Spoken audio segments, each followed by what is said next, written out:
All right, Sandra, Bill, show's yours. Awesome. All right. Well, before we get into it with our special guest today, which I'm super excited about, I wanted to just take a couple of minutes to kind of explain like why we're even here. I started this idea because I actually was on the ALC in the Weston office for finance. And, you know, I'm a CPA, that's my background. So I want to give back to the office. And that was kind of where they asked me to step in. And so I did, but I wasn't all that excited about it, to be honest with you. And then I heard from another office that there was a luxury ALC chair. And I thought, that is what I'm passionate about. That is exciting. So I asked my office if I could do that instead, and they luckily said yes. So I jumped on that and, you know, trying to figure this thing out. What do we do with this? What do we do with luxury? How do we grow that business here? How do we become the luxury experts? How do we become known for luxury here in our area? I know throughout the country, it's different everywhere, depending on, you know, who's selling what and what company is considered the most luxury. And I would say, I don't think that KW is what first comes to mind in our small area here. So that's kind of where my passion came from, is I want to grow this. I want to be known as the luxury people. So how do we do that? And so this is one of the ways that I want to get started and say, we are luxury. We are here to compete in the luxury market, and we are here to take it over. So I hope that you guys are going to join me on this journey. I think that there's a lot of potential here. And that's why I brought Bill in, to give us a little pep talk and teach us a little bit about what he's done and what is his background and where did he come from. So Bill, I'm going to just jump right into you. And thank you so much for joining us. Just to give you guys a little background on Bill, he's out of the Asheville, North Carolina market. He's been doing this for a super long time, 3 years. Yes, I said 3 years. Unbelievable the things that he's been able to accomplish in 3 short years. He is, in 2020, he was the rising star for the Real Producers magazine.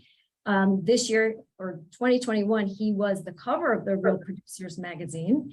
He is the top 40 of 40. I don't know if I said that right, but in the top 40, under 40. That's it. I got it. And the list goes on and on. He's amazing, and he is well on his way. Oops, my computer's ringing at me. He's well on his way to Gary's top 100 individual agents, and I believe he's going to be there soon. So welcome, Bill. Thank you. Glad to be here. Super glad to have you. So I would say just jump right in. Give us a little history here. 3 years. That's amazing.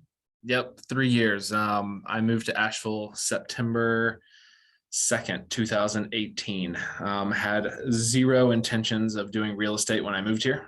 A little bit about my story that I share on most when I first start is I moved here for sobriety. I was an everyday drinker and drug user for about 5-6 years, and it got really, really bad. I went to jail, walked across traffic to end my life. Fell in the woods to a 35-foot ravine straight to the bottom, and the cops pulled me out. That was where my life was, and went to jail for 7 days, and then went to rehab. Went there for 28 days. And then they said, where are you going to move to? You can move to Wilmington or you can move to Asheville. Wilmington sounded fun. So I said, let's go to boring Asheville. Asheville just sounded miserable. So it just didn't sound great. So did that and started my life over. Worked for Chick-fil-A. I had to catch the 5:15 bus to get there by 8 o'clock every morning, which was only a 10-minute drive, but didn't have a car, didn't have a driver's license. I had a real estate license, but I never did anything with it. And it was under review. You may know Stephen Cooley. He's one of my mentors, and he's not with KW anymore. He's on his own, but he kind of got me started and said, I think you can sell houses. And I said, Stephen, I don't have a car. This Western North Carolina is pretty spread out. And I said, I think that's an excuse. And I said, okay. So I met with Jeff Stewart, our team leader at the time. And he said, I think you can sell houses. I said, I still think you're crazy. And, that first year, I'm pretty sure, I won't say it was 12 homes I sold. It was about 5 million. I capped without a car. So I paid $24,000 and I paid 12,000 in Uber too to do that. But yeah, that's my first $1 million home sale. I was telling Sandra this morning on the phone that my first $1 million home sale, I didn't even have a car. They were a 4-duty walk-in. They bought a $1.5 million home in the Ramble, and it's a gated community here in town. And I hired someone with a BMW because I thought that mattered. And I can promise you it did not. They could have cared less. But yeah, so that's sort of my Asheville story, how I got here. And today, after this week, we'll sell about 90 homes in 3 years. I have an assistant with me now, but I did it for a long time just by myself. And yeah, it's been a wild journey. That's amazing, Bill. So I hear you say you didn't even have a car. You don't need a car. You thought you needed a BMW to sell a house, and they didn't care. They did not care what you drove. No, they wanted the service. They wanted the knowledge. They wanted me showing up genuine and authentic. That's what they wanted. And they wanted someone that cared. You know, they wanted someone that was going to take good care of them because they didn't live here full time. They didn't live here at that moment.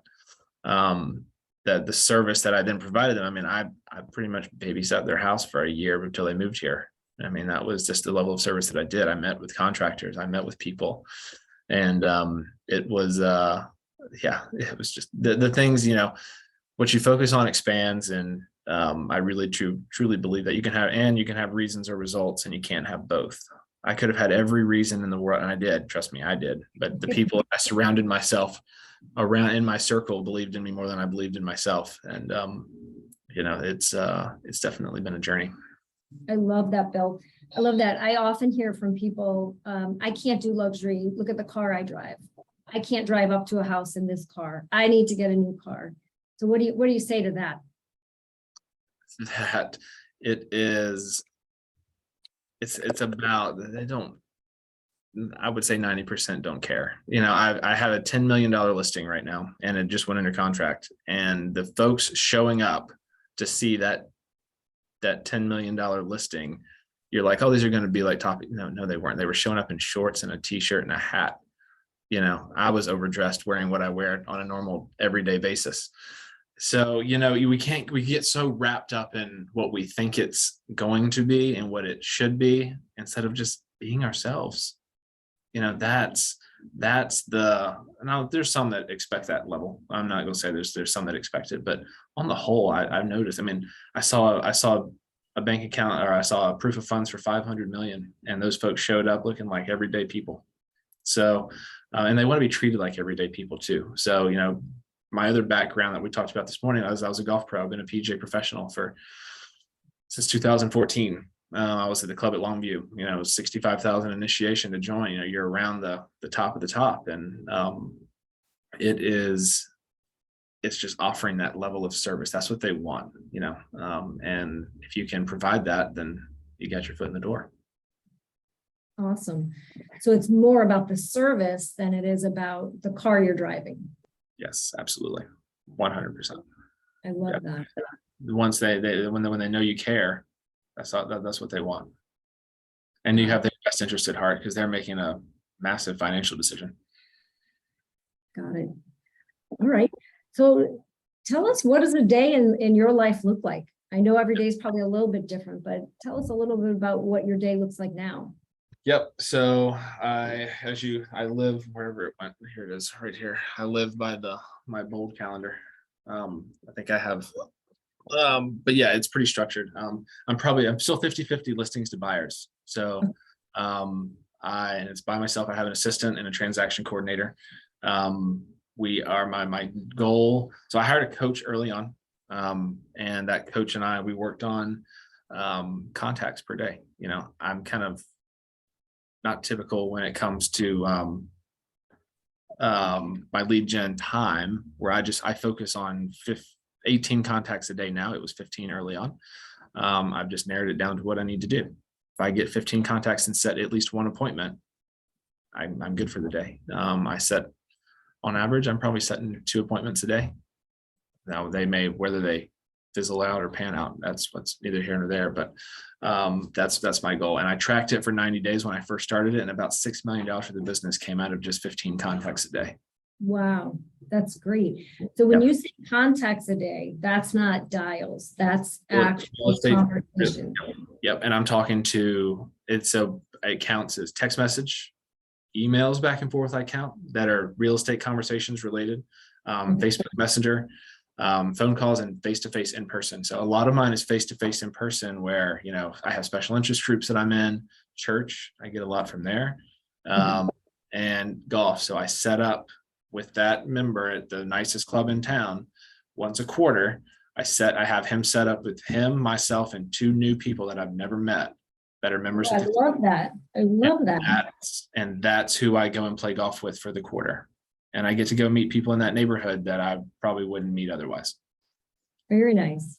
Yep. So that's my other lead gen source. That's awesome. I love that you said that the conversations can come from texting, phone Yeah. calls, or in person. So it's, as long as it's a true conversation back and forth, you consider that to be one of your, you said 18, right? 18 per day. Okay, great. And I'm talking to people that I know. So I don't dial expireds. I don't dial for sale by owners. I'm talking to the people that I have 5,000 friends on Facebook. So I try to just go down the list, and they're going in my database, and we're really utilizing command right now. So it's doing the heavy lifting for us as well. So That's great. I love to hear that. So what kind of marketing do you do? Do you focus strictly on a luxury kind of marketing, or I did see that your sales don't just include luxury. You've got some in the lower price range, and then you've got this, your crazy $9 million one, which is gorgeous. Yep. So what does your marketing look like? Yep. So it's really, a lot of it comes from social media. I really just blast. I mean, I probably post 10 times a day, and it's the 80-20 rule applies to this. I mean, I'm 80% personal, 20% business. People know that I can sell them a house. I tell people that I sell houses for fun most of the time, but I change lives for a living. And, I share like this story, I share my story a lot. And then it's amazing that I sold a house to some folks, and then they called me back a year later and said, I know you were our realtor, but can you help us with, my son is blah, blah, blah, blah, blah. My son is having the same issues that you were having. Can you help with that too? So that's a little bit more about why I do it. And, you get to impact lives on a greater level than just selling them a house, but that's definitely part of it.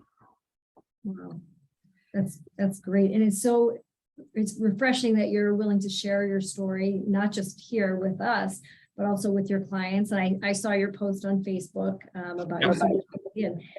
Yep. Congratulations to you. It's amazing what you've accomplished in 3 years. Yeah, but to answer, it's really social media and word of mouth now. And how I started with in floor duty, I still sit on floor duty and answer the phones, even 3 years into it. You never know who's going to call. But that's my big one. Sphere and referral. So my GPS looks sphere and referral, mindset, and database. So that's where my leads are coming from these days. That's great. So would you consider yourself a high I? Are you a big extrovert, and is that? Yeah. It's mine was DI. DI. Yeah. Yep. Okay. So just tell me what I need to know, but I can work a party pretty well. That's awesome.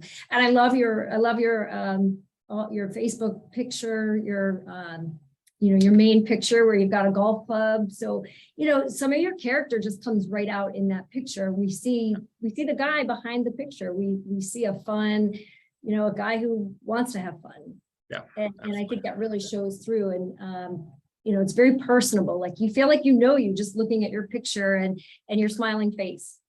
And that's probably the one thing, and I challenge everyone on the call to get your social media or anything, to a point to where I walk into like mega camp or family reunion and people say, I know who you are, but we've never met. I love that. That's connecting on a different level. That's the connection that I hope to get with everyone, is that, we are. And that's why I built a good referral network, and by sharing and by just being my true self. That's what it's about. So tell me a little bit about, now a luxury ambassador. Yes. So that one what that is.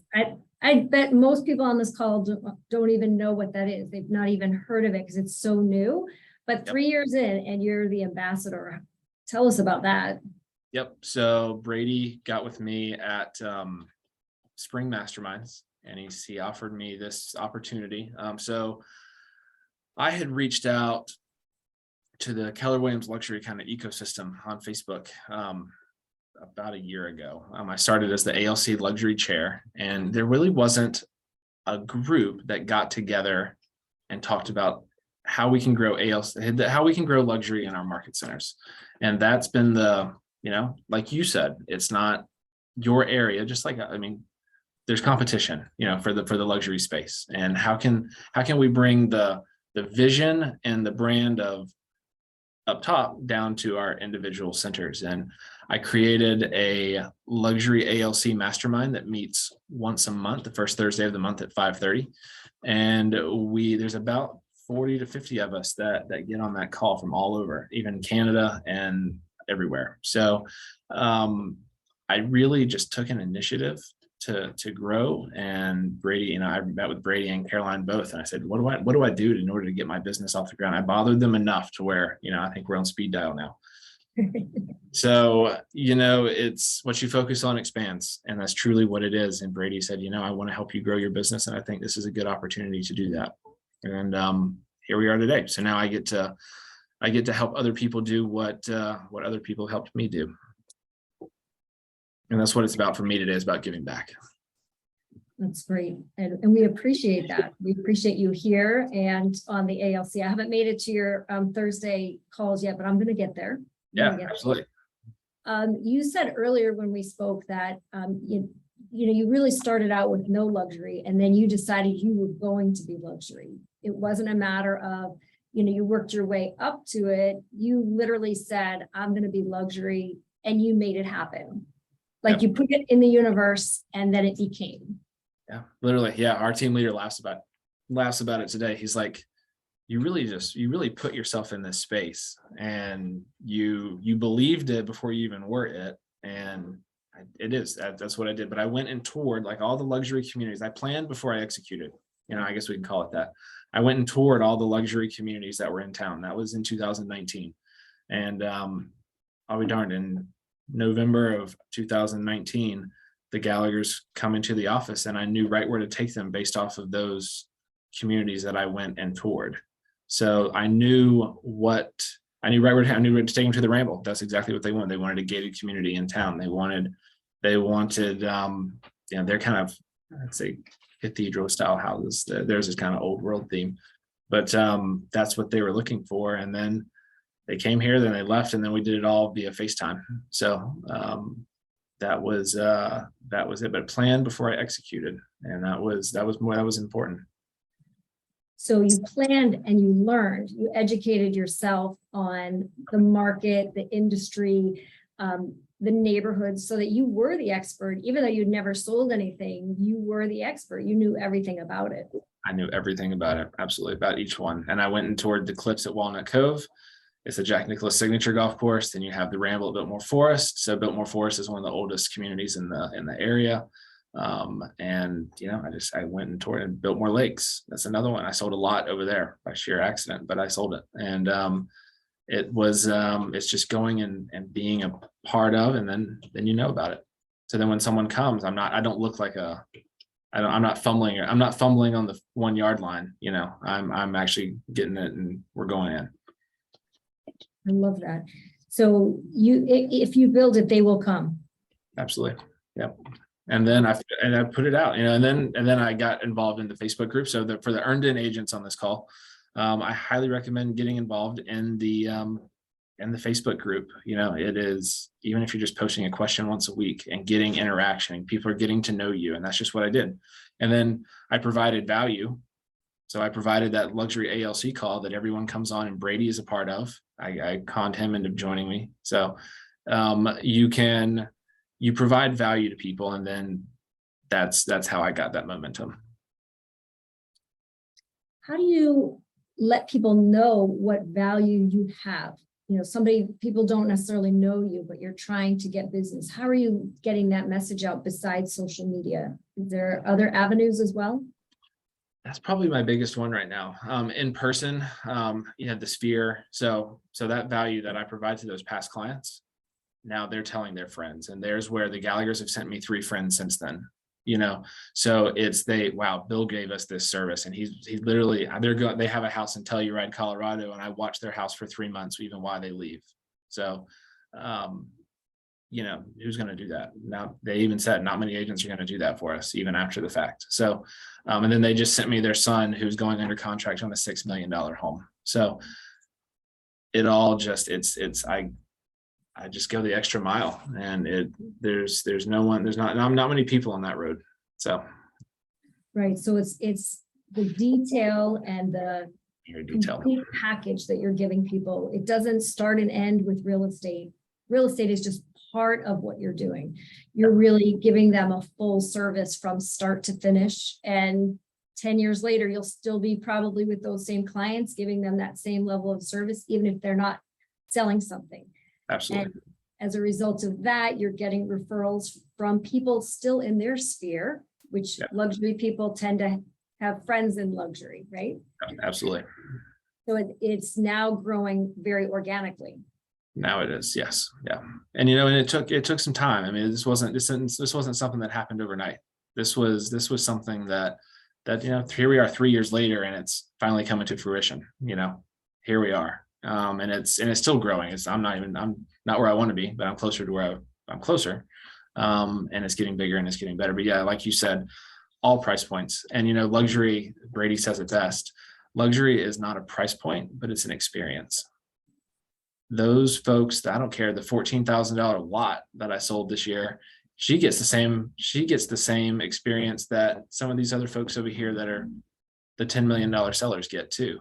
But it's and she feels it, and she says, I've never felt an agent treat me like this before. She said that, and I was like, that's my goal every day, is I don't care which end of the spectrum that you're on.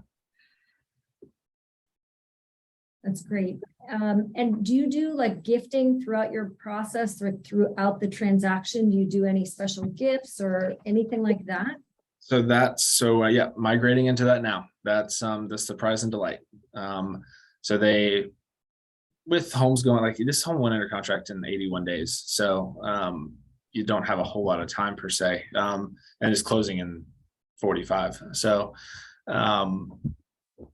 probably 4 intervals, I think, is best. Brady has 8, but I don't know that you have a whole lot of in this markets. Like our market's still a little crazy here. I don't know if you have enough. You don't have 8 opportunities to surprise and delight. But I think listing agreement, your first appointment, then photography day, and then going in due diligence under contract, and then closing. I think that was 4 things that we've identified that's a good to surprise and delight them. I like that. And what does that look like? Is that you bringing it with you? Is it somebody else dropping off for you? Probably it's going to be a combination of both, so I'm still really hands-on with everyone. I'm sure as I get bigger that it's going to have to change, but I'm learning that now. Like I said, I have 2 assistants. One's virtual, my transaction coordinator, so she wouldn't do it, but Leslie in my office with me now, we will both be tag teaming on that one. Have you identified what those drop-off gifts will be? Somebody's asking in the chat. Yeah. So the first one, I really like Brady's, his one on the candle that at photography day, that it's something to the tune of, we will find a buyer for your home by the time the wick burns out. Oh, I like that. So that's one of my favorite ones.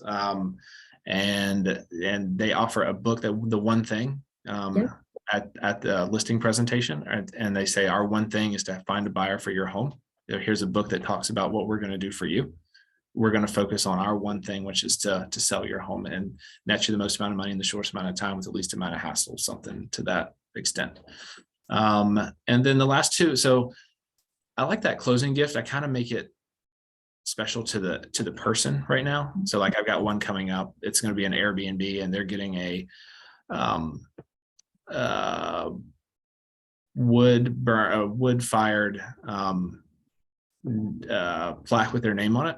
With the Brunsons is going to what's going to be, and it's going to have a bear on it. The bear themed is what they're climbing bear is their Airbnb. So it's going to be themed like that. So that I'm still kind of playing around with it a little bit.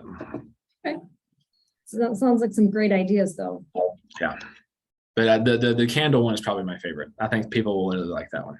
I like that. And I've got 50 candles sitting in my office. So now I know what I'm going to do with them. Thank you for that. So what's next for Bill?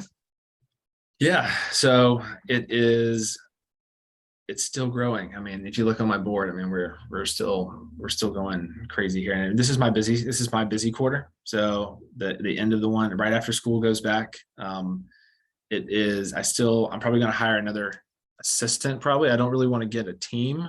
That's not really my thing. But I really want maybe 2 assistants in the office with me, plus the transaction coordinator. So we can have 4 of us. That's sort of my dream, my goal of seeing it. But who knows? It's still a work in progress. We'll call it that. Do you have a goal for this year in terms of production, or how do you measure your? So volume wise, I wanted to do 17.5. I think closed and pending right now, we're going to be close to 20. Nice. And then next year, well, before the big one went under contract, that one's helping me a lot. But it was next year was 22 million in volume. So 660,000 in GCI is the goal.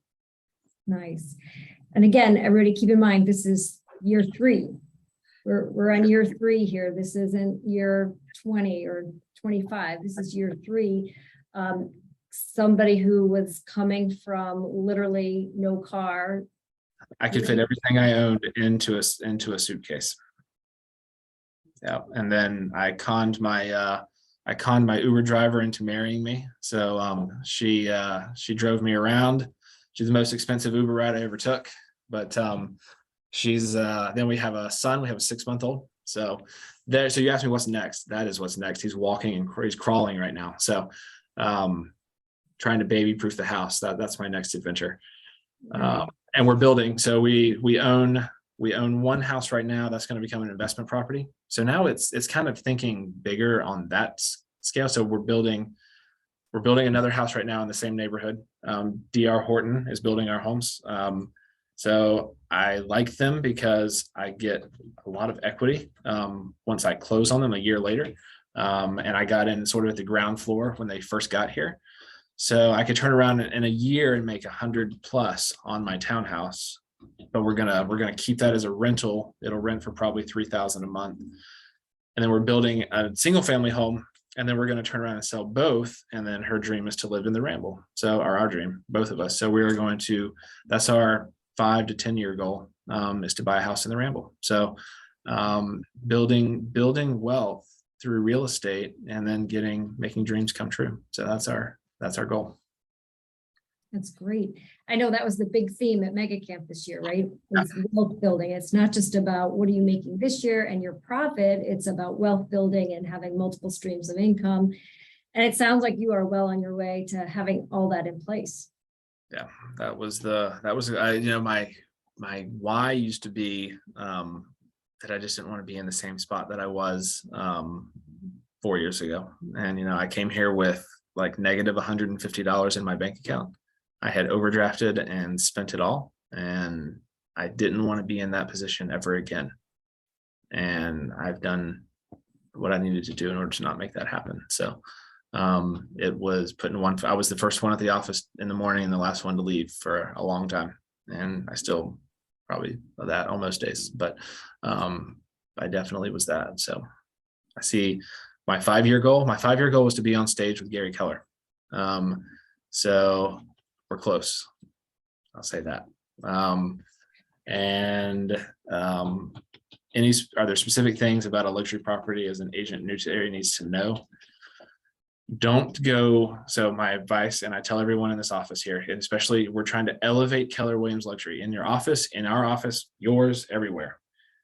Don't go cheap on photography. don't go cheap on, and you know what, partner with someone that's in your office. I see Mark Benson on the call here. He's one of my favorite people, but partner with someone who's done it before, and then you'll have an idea of what to do. I just picked through the brains of everyone that was around me. We have some great luxury agents in our office, and how can we get better? But don't go cheap on, the why people got into this $9 million house is I had my photographers in Asheville drive an hour and a half to go do it because no one in cashiers was to that caliber. I did a walkthrough video. We're putting it in, it's going to go in the magazine for Keller Williams Luxury, but it's the finer details that get people in the house, and the photography is number one in my opinion. So that was most important for me. Do we have anything else in the chat? I'm sorry, I'm not seeing. I was just looking at it now. Perfect. Let me segue for just a second, guys, if you don't mind. Let me intervene. So a couple things I want to make sure that everybody knows. Please put your questions in the chat. This way they can see them, or we can bring them up very quickly. And don't forget that we will ask, or I will ask, because if any of you have ever been in a class with me, you don't get to stay quiet. I am going to ask you guys to give us a couple of ahas before we get off. So just make sure you're taking some notes. And that's it. I'll get back to you guys. All right, so here we go. Do we have anything in the chat? It's not, oh, there it is on my end. Okay. So far, Bill was able to get the two questions asked, which was what was the 5-year goal, and the item specific to luxury property a new agent in the area needs to know. And know your numbers, and in relation to like pictures and doing really good marketing, but know your numbers. Know the areas, know where the luxury people are coming from. Like I know that mine are coming from Atlanta, mine are coming from West Palm, they're from South Florida, they're coming from New York, they're coming from Texas. They're I know where they're coming from, and I know the areas that they're going to be looking in. So I know a tear down in Biltmore Forest is $3 million right now for just a lot, for a 1.5, 2 acre lot. And you're going to tear down the house and start over. So in High Hampton over in Cashiers, where my other house is, it's $4 million just for a tear down on the golf course. So it's a little chaos still. So yeah. Bill, I know you said that you do golf outings regularly. Do you do any other events? Or I know you're only 3 years in, so you might not be there yet, but is that on the horizon? Yep. So we had our first client events last year. So, I've probably got 101 actual people in that forever client list now. The best one I think that everyone loved was the ice cream social that I did out in the parking lot of our Keller Williams office. It got everyone there. And that was, we have an ice cream sandwich place down the street that they bring their little ice cream truck and they set up in the parking lot, and everyone got to meet everyone. We took pictures, and it was just, my lender was there, my closing attorney was there. So just a great event. And then we did pie day last year. I got Geraldine's pies that are downtown, so I didn't just get the low end. I spent about $10 a pie. So and we did pie day for Thanksgiving, and it was really, really good. So well, it's so simple, right? The ice cream truck, that's so simple. it was, and people loved it, and they brought their kids, and it was just a great family event. So people really loved it. And your high-end luxury people, they came too? They really did. Yes, they did. Awesome. Because they have grandkids, and they have people that, that's what they move here. They move here for the amenities in these communities because they do have families, and that's what they want. And you can get them to show up, and you just tell them and they loved it. So that's awesome. All right, so we've got a few questions coming in here. Somebody's asking, what is your average investment per listing from beginning to end? Like what, I think they're asking how much are you spending on a listing? Yep. So a walkthrough video for me is going to cost, if I do a full length, it was $500. If I do a 60-second video, it's about $250.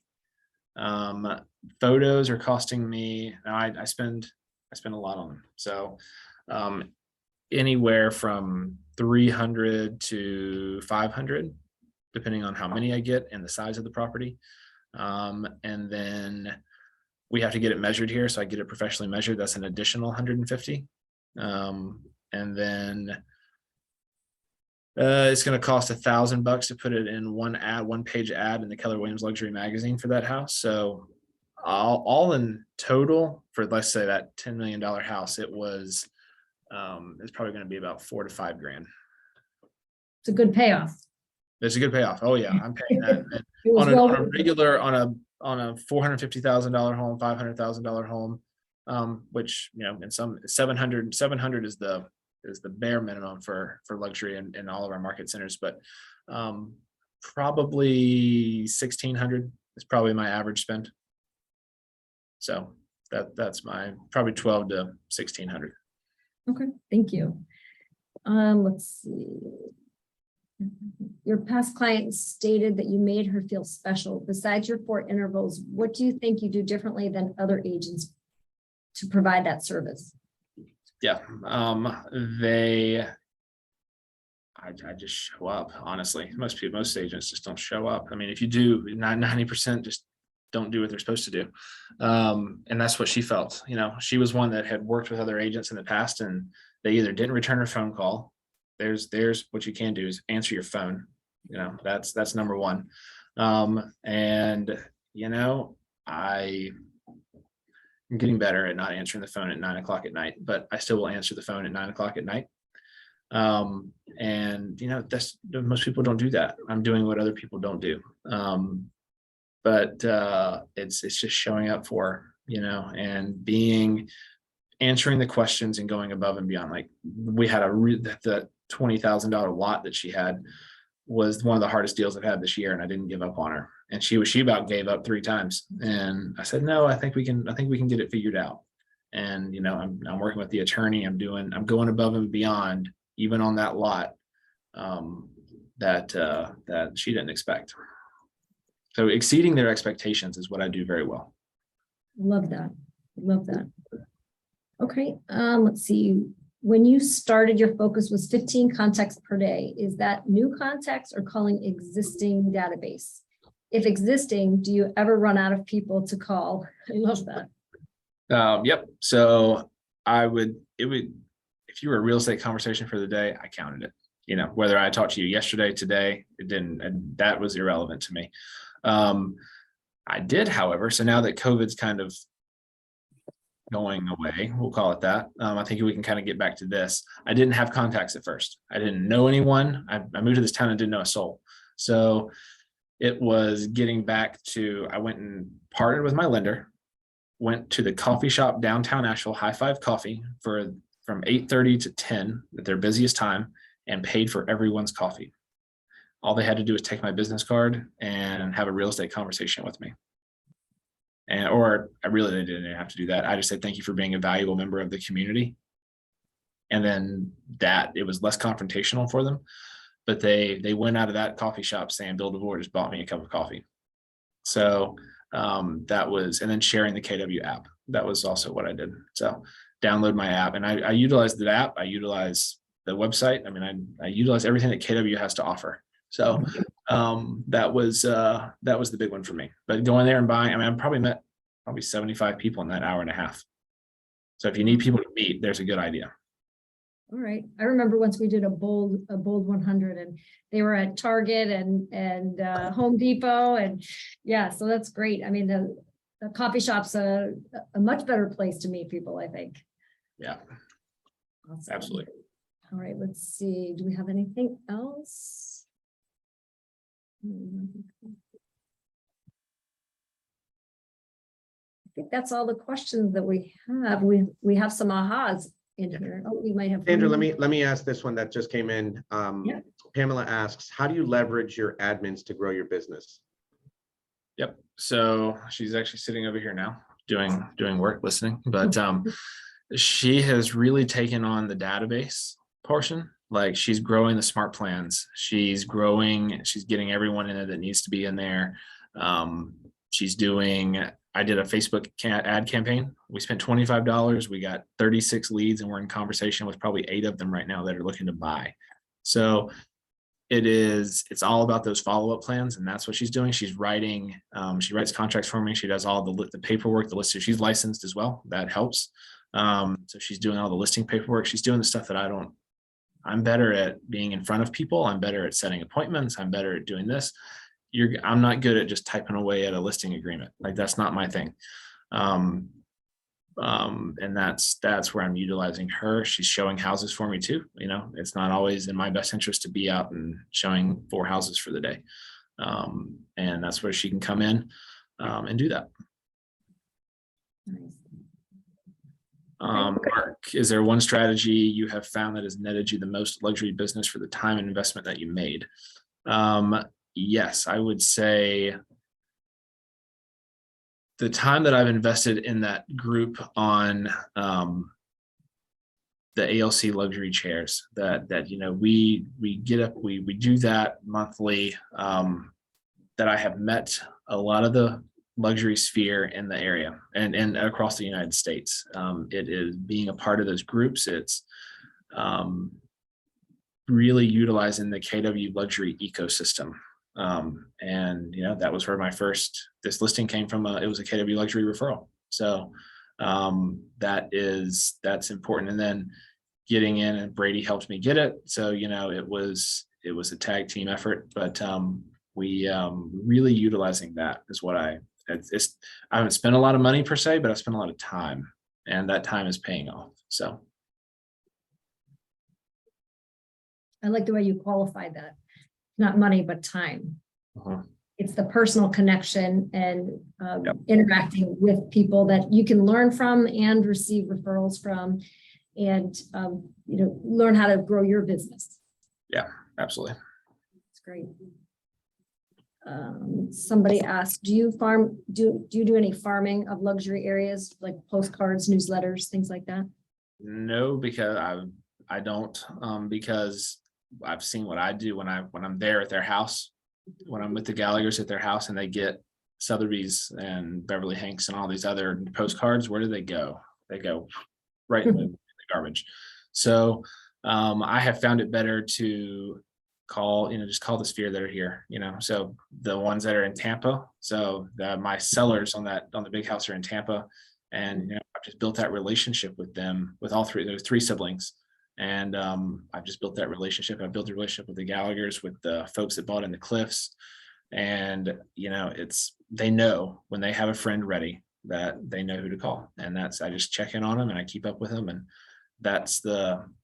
and they're friends with me on Facebook too. I'm friends with all of my clients. So I am not afraid to do that. So they keep up with my life, just like I keep up with theirs. And then when something happens, I know when to reach out. Got it. And with past clients, like say somebody who moved out of the area, do you have a set way that you're staying in touch with them, or a set number of times per year? You know, if they move to California, are you still staying in touch with them? There's some I don't want to keep in touch with. Some of them, you can stay away. But no, the ones that I want to, absolutely. They're on the 36 touch with us. So they even the sellers, because they may want to move back. I still want to keep in touch with them. So they are still getting my emails. They'll be on a quarterly call plan. So we're still doing the database DTD2. As you know, in bold, do the database twice with your last name, and everyone's tagged with the A and W and everything in my database. So I know who to call for the week. So you actually live by that process. Yeah. I learned Tammy Young's taught me best. So she was my first bold coach, and her database, you know, it's literally when we have focused on the database and we have gotten everyone in there and we're talking to them.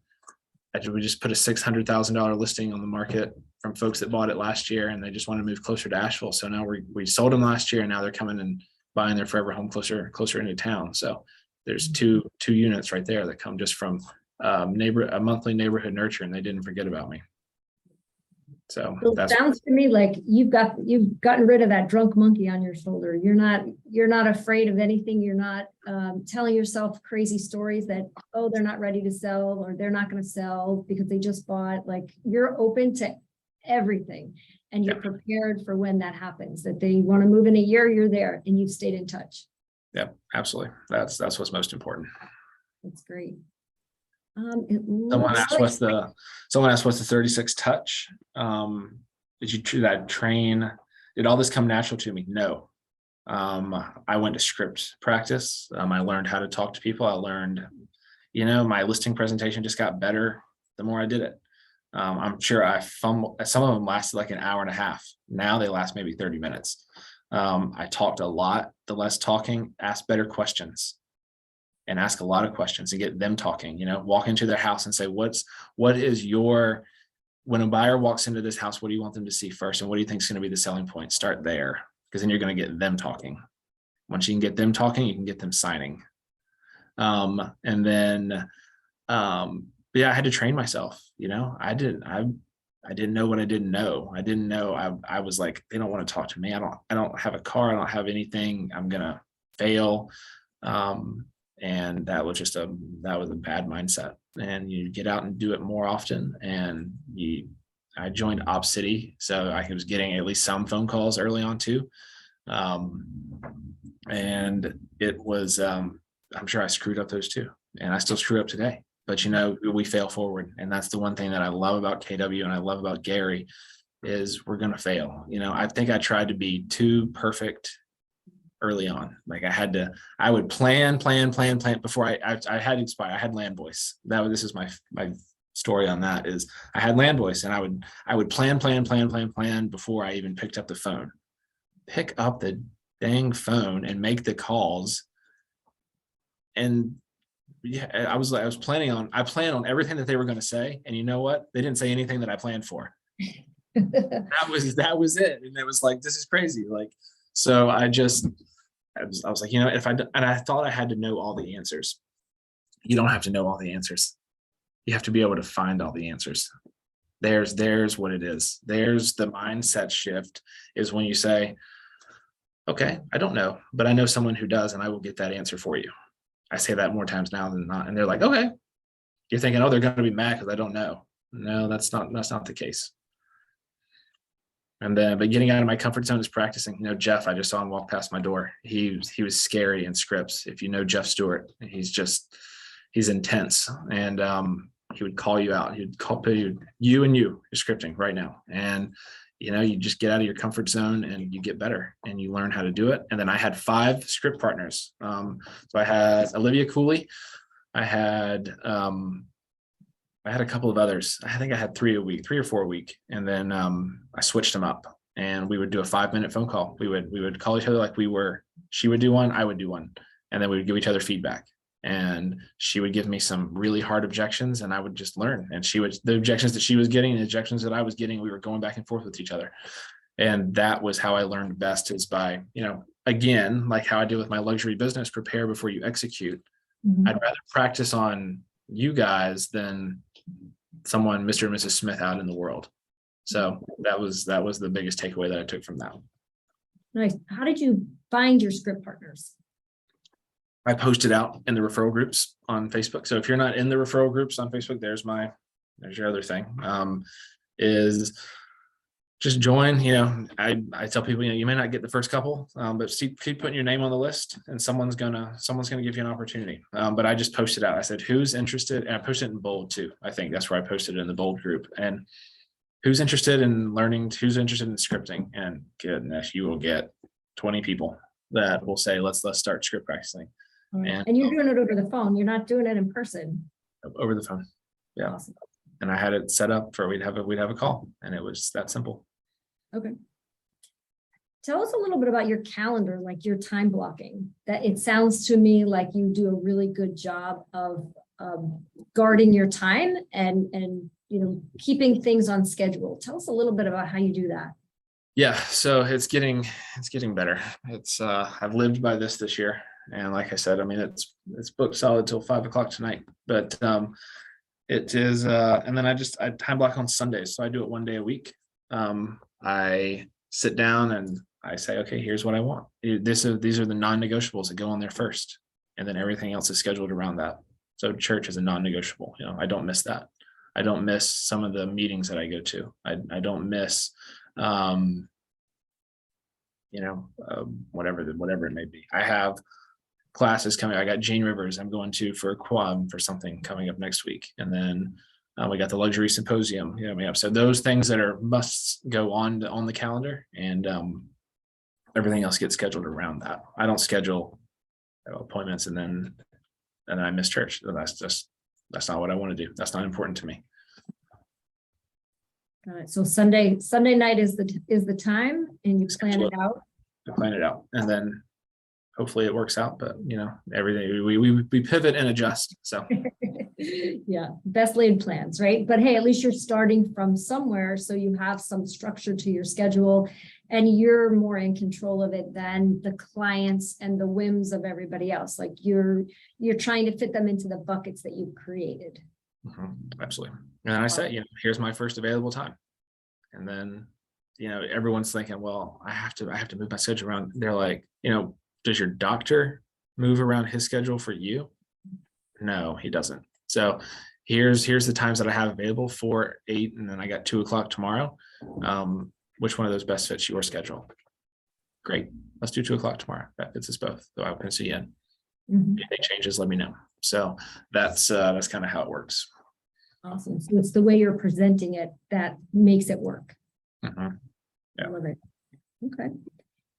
And then what is the 36 touch? That is the, if you look in the MREA, it talks about 36 touches throughout the year for your database.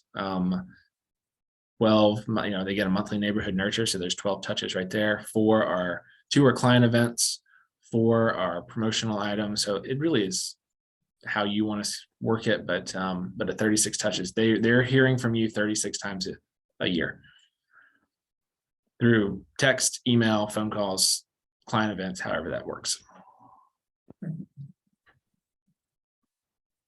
Well, I think we got through all the questions. Adrian, do you want to do your thing? Yeah, so I love this part of the meeting, right? So this is where I'm going to ask you guys, please come off mute. I know that you guys have gotten a ton and a wealth of information, but I want to just kind of kick us off because we want to ask, what's the aha, right? We've gotten the chance to spend some time with both Sandra and Bill, and guys, thank you so much for not only taking the time to pour into us, but and agents likewise, I want to thank you for staying and learning, because that's part of this business, right?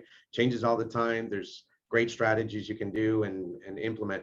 Anyways, here's how I'll kick us off. Your aha is, what did you get from today that you walk away with saying, you know what, I got that, I understand that better, or I have a better understanding of it. Mine's a couple points, right? Bill, you said one that I had to type it because it sounded so good. Luxury is not a price point, and it's an experience. With the caveat that your customer said, I've never felt an agent treat me this way before. I can't imagine what that did for you or how that made you feel. And more importantly, what that did for your business, so that you said, you know what, my goal is to act like that or to show up like that for my customers every time. That's just awesome, right? All right, so I kind of open it up to the room, guys. Here's our goal, right? Because we always set goals. Let's hear from 5 people. Let's get some ahas. Please don't make me call anyone.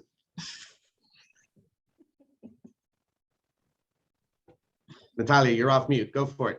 Okay, I'm just so impressed with what you had done. It's amazing. So I just want everybody, maybe we unmute and just clap. You are awesome. Listen, you are awesome. No words about. Thank you. I have a question for you.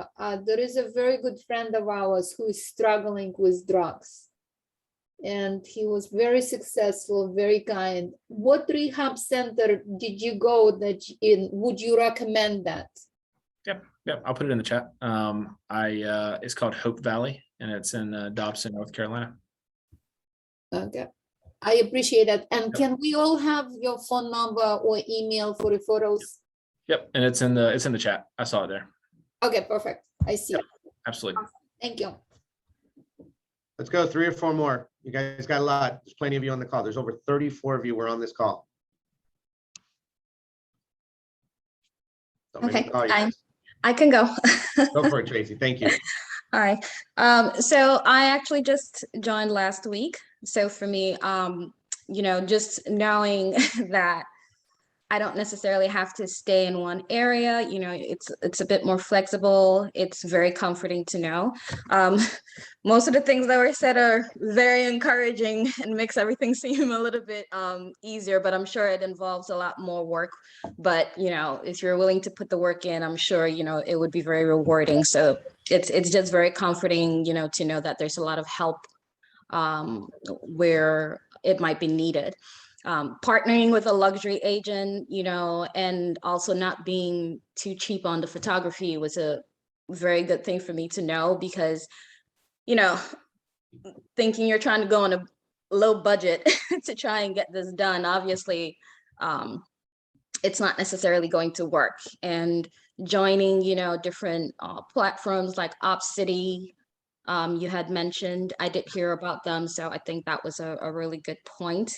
And the only other thing, well, not only other thing, but one of the other things would be, just joining different platforms and trying to do more scripting to get a little bit more familiar with communicating.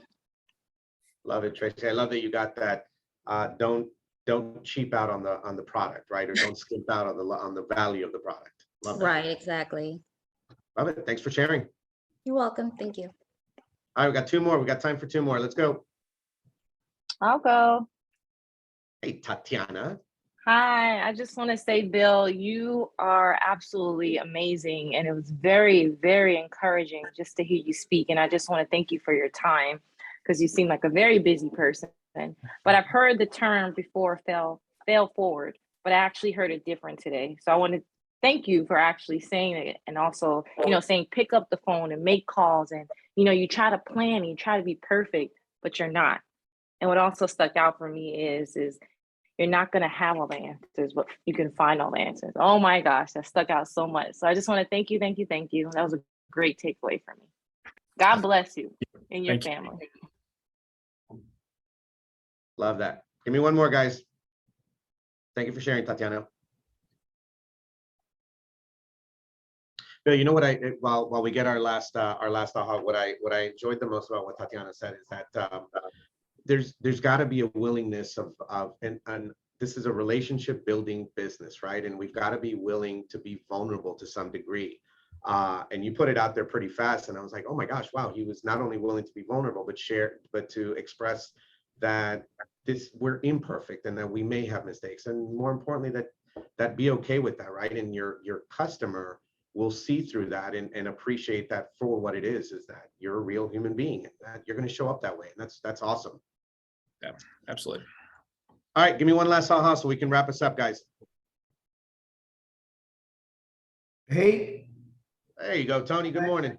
how are you guys? Hey, great job, Bill. Thanks, Sandra, for the interview. It was awesome. You guys did a good job.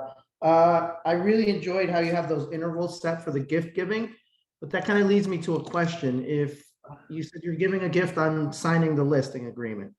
So if I sign somebody this morning and my photographer is out there in 3-4 days, you're giving a second gift 3-4 days from now?